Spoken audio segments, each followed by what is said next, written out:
So yo, what up mga kadol, support to this video. Back to workout na naman ng ating boxing client, si Compadre John Mananzola. So mga idol, tuturuan natin kung paano bumitaw ng suntok na malakas. At syempre yung solid talaga, speed and accuracy kung tawagin. O yun o, ulit-ulitin nyo lang hanggat ma-perfect na yung tamang bitaw ng suntok. At syempre yung balance, huwag pabayaan.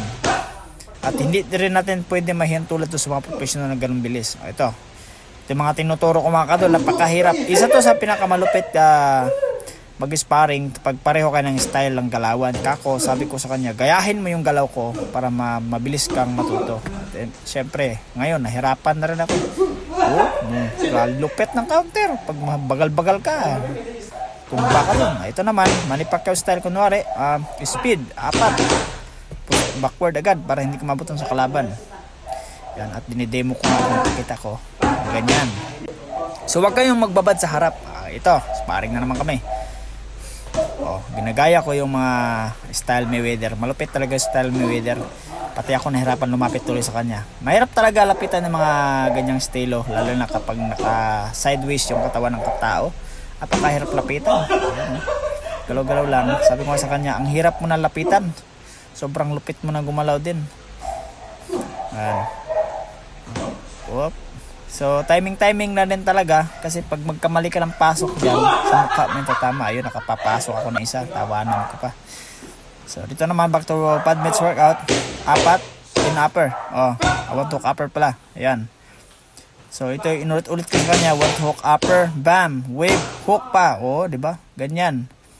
So hindi lang yan isang beses ko ginawa, pinaulit-ulit ko sa kanya para lalo niyang ma-maintain yung suntok.